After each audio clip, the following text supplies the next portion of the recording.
제일 유명한 거 이케아, H&M, 그리고 마인크래프트, 스포티파이. 겨울에는 오후 3시만 돼도 해가 져. 여름 계절에는 거의 해가 안 져. 지리적 특성을 갖고 있다. 누구랑도 동맹 맺지 않을 거야. 대신에 우리한테 쳐들어오면 죽는 거야. 지난번에 우리 독삼사 영상 반응이 괜찮더라고. 그래가지고 오늘은 한국에서도 이 안전의 대명사라고 불리는 볼보에 대해서 한번 해보는 게 어떨까? 안사원 같은 경우에는 볼보 하면은 어떤 게 떠올라? 볼보는 튼튼하고 안전하다는 이미지가 있죠. 그러면 이제 볼보는 왜 튼튼하고 안전하다는 이미지가 있을까? 거기에 대해서는 이제부터 얘기를 한번 해보도록 할게. 볼보는 어느 나라 차야?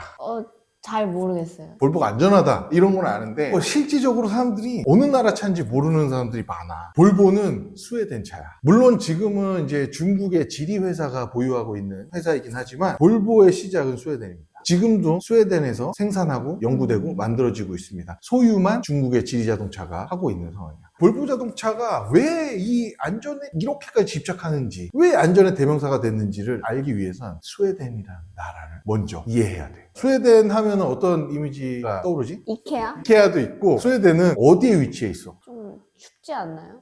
그렇지. 스웨덴은 이제 추운 위치에 있어. 그게 얼마나 추운지에 대해서는 가면서 설명을 해줄게. 먼저 스웨덴이라는 나라가 어떤 나라인가 이거에 대해서 한번 설명해 줄게. 우리가 사실은 스웨덴에 대해서 그렇게 크게 관심은 없는 나라야. 근데 스웨덴은 경제적으로 생각보다 되게 강국이야. 24년, 25년 기준으로 봤을 때 1인당 GDP가 5만 5천에서 6만 불 정도 돼. 우리나라 GDP는 3만 3천에 3만 6천 정도 돼. 그러니까 이게 무슨 뜻이냐면 인구 한 명당 벌어들이는 수익이 지금 스웨덴이 우리보다 1.7배에서 1.8배 이렇게 더 높다. 그러니까 훨씬 많이 번다는 소리지. 근데 이제 경제 규모로 봤을 때 스웨덴의 인구는 1,000만 명 정도야. 우리나라는 5천만 명 정도 되지. 그래서 경제적인 규모로 봤을 때 우리나라가 훨씬 크지. 인구도 훨씬 많고 스웨덴이 경제적인 규모로 봤을 때는 우리나라보다는 작지만 1인당 벌어들이는 수익이 높다는 거야. 그만큼 부가가치가 높은 생산품들을 팔고 하기도 하지. 그리고 뭐가 있어? 스웨덴 브랜드? 이케아. 그렇지. 제일 유명한 거 이케아. 남자들은 볼보가 먼저 나올 거야. 또 뭐가 있을까? H&M. 의류업체. H&M도 스웨덴 거야. 그리고 모장이라는 회사가 있어. 마인크래프트를 제작한 회사가 스웨덴 회사다. 그리고 이 IT 쪽에서도 강국이야. 스포티파이. 이것도 스웨덴 브랜드입니다. 그만큼 스웨덴은 자국적으로 경제적인 가치가 되게 높은 나라란 말이야. 그리고 스웨덴 같은 경우에는 자주국방, 특히 방위국방에 대해서는 진짜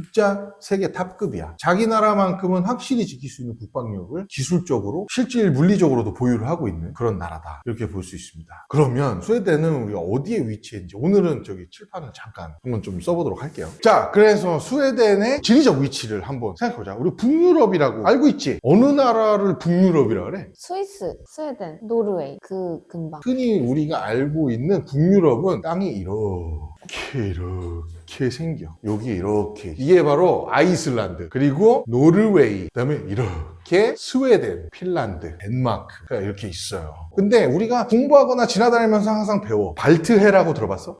네. 여기가 발트해예요. 이 해협을 이루는 게 발트해입니다. 근데 스웨덴이 얼마나 추운지에 대해서는 우리가 잘 모르는데 알기 쉽게 상식적으로 한번 접근을 해볼게요. 백두산이 어때? 춥지? 우리가 위도로 봤을 때 이 스웨덴의 가장 남부 쪽이 백두산의 위도보다 높아. 엄청 춥네요. 엄청 춥다는 거지. 우리나라 북쪽보다도 훨씬 높은 데가 스웨덴의 가장 남쪽이다. 그렇기 때문에 여기 위쪽은 거의 북극이라고 보시면 돼요. 아이슬란드처럼. 근데 남쪽 지방은 그렇게까지 춥지는 않아. 왜 그러냐면 여기 이 멕시코만의 바람의 영향을 받아서 그래도 조금 따뜻한 편이야. 우리가 따뜻하다고 해서 우리의 여름이나 봄을 생각하면 안 돼. 흔히 말하는 그 쌀쌀한 정도가 여기서는 여름일 수 있다. 그 정도로 생각하면 돼. 이 스웨덴이나 요 북유럽은 위도상 북쪽에 위치해 있기 때문에 겨울이 굉장히 길어. 그리고 여름이 짧아요. 굉장히 위쪽에 있기 때문에 겨울에는 오후 3시만 돼도 해가 져. 뭐 오전 다 지나야 해가 뜨고. 근데 여름 계절에는 거의 해가 안 져. 10시, 11시가 돼야 그때 해가 지기 시작하고 새벽 2, 3시면 다시 해가 떠. 그런 지리적 특성을 갖고 있다. 이런 걸 이해할 수가 있는 거죠. 그래서 노르웨이와 스웨덴, 덴마크 이 나라들은 지금 굉장히 중요해. 볼보를 얘기하기 위해서는. 스웨덴은 역사적으로 사실 되게 전투 강국이었어. 그래서 우리가 바이킹이라고 얘기를 하잖아. 바이킹은 어떤 민족을 얘기한다기보다도 지금 이 위치에 있는 나라들에서 여기에 무역을 하러 간다든지 또는 약탈을 하러 간다든지 이런 사람들을 우리가 바이킹이라고 불렀다는 거야. 땅은 되게 척박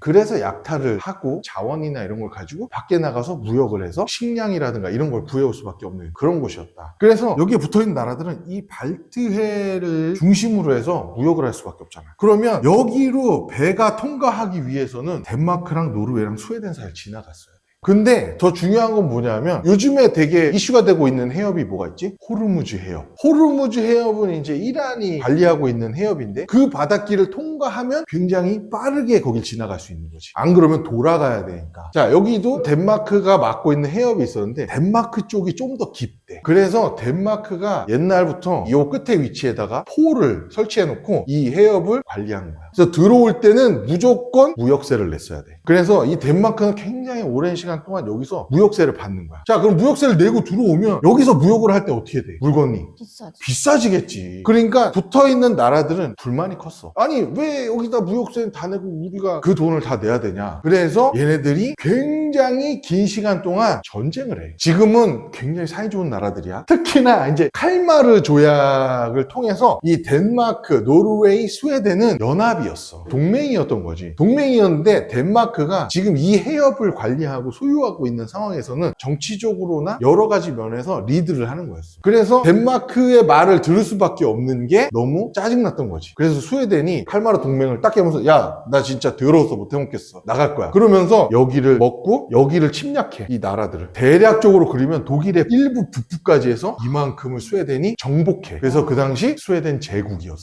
스웨덴은 하고 싶었던 것들이 발트해 연안에 있는 항구에선 내가 다 무역세 받을 거야 라는 게 스웨덴의 전략이었던 거야. 그래서 이렇게 계속 영토를 확장하는데 그 당시에 스웨덴 인구가 100만, 200만 밖에 안 됐대. 100만, 200만으로 이 넓은 땅을 전쟁에서 넓히고 관리하기가 너무 힘들었겠지. 그런 와중에 지금의 러시아가 여기를 공격해. 왜? 러시아도 물건을 받으려면 여기서 육로를 받아야 되는데 물건이 들어오면서 다 무역세를 내기 시작하니까 물건 너무 비싸지는 거야. 그러니까 야, 우리가 어디라도 먹어서 우리만의 항구라도 좀 뚫어야 되겠다. 전쟁을 해, 스웨덴이랑. 결론적으로는 러시아가 스웨덴을 쳐서 꺾어. 여기서 스웨덴이 결심을 해. 너무 긴 시간 동안 전쟁을 한 거야. 인구도 별로 없어 죽겠는데 젊은 친구들은 계속 나가서 싸워야 되고. 그러니까 너무 그게 힘들고 피로도가 너무 높았던 거야. 그래서 러시아한테 그렇게 전쟁에서 지고 스웨덴은 비동맹 중립을 선언해. 야, 우리는 이제 누구랑도 동맹 맺지 않을 거야. 우리가 자력으로 그냥 살 거야. 대신에 우리한테 쳐들어오면 죽는 거야. 해서 자주국방력을 굉장히 높이게 돼. 그랬으니까 이 스웨덴은 1차 대전, 2차 대전 이 유럽 전체가 전쟁판이었는데 스웨덴은 어땠을까? 그거는 조금 나중에 설명을 해주도록 하겠습니다. 자, 그래서 이런 게 스웨덴의 역사적, 지리적 사실이야. 근데 스웨덴은 굉장히 철강 강국이야. 왜 철강 강국이냐면 스웨덴은 철광석이 되게 풍부해. 스웨덴 북부에는 인이나 황의 함유량이 굉장히 적은 순도가 높은 철광석이 나와. 얘를 가공하고 재련하면 강하고 질긴 철이 나오는 거야. 거기다가 이 철을 재련하고 가공하려면 굉장히 많은 에너지가 필요해. 스웨덴은 대부분이 나무가 심어져 있는 지역이기 때문에 열을 발생시키는 목탄 공급이 굉장히 쉬웠고 급류가 있는 곳들이 많아. 그렇기 때문에 이 수력 발전을 통한 에너지 공급도 수월했다. 이런 것들이 합쳐져서 철강 강국이 될 수 있었고 거기서 이 스웨덴의 SKF라는 회사가 탄생을 하게 돼. SKF는 무슨 회사냐면 베어링을 만드는 회사야.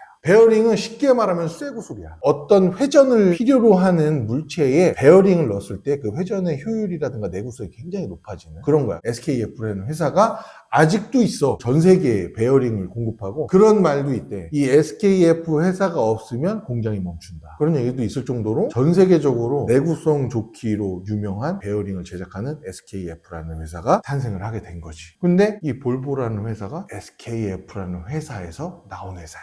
스웨덴은 어떤 나라인지 알겠지. 춥고 겨울이 길고 또 북극에 많이 가깝고 농사 지을 땅도 굉장히 적고 식량 자원이 굉장히 부족해. 그리고 천연 자원, 특히 철광석 이런 것들이 풍부하고 목재가 풍부하고 일종의 축복과 저주가 섞여 있는 그런 나라인 거지. 그러던 와중에 1920년대 어느 날에 스톡홀름의 한 식당에서 당시의 경제학자이자 SKF의 영업부장 아사 가브리엘손과 엔지니어였던 구스타프 라르손이 만나서 밥을 먹었는데 그 당시에 스웨덴의 자동차 상황이 어땠냐면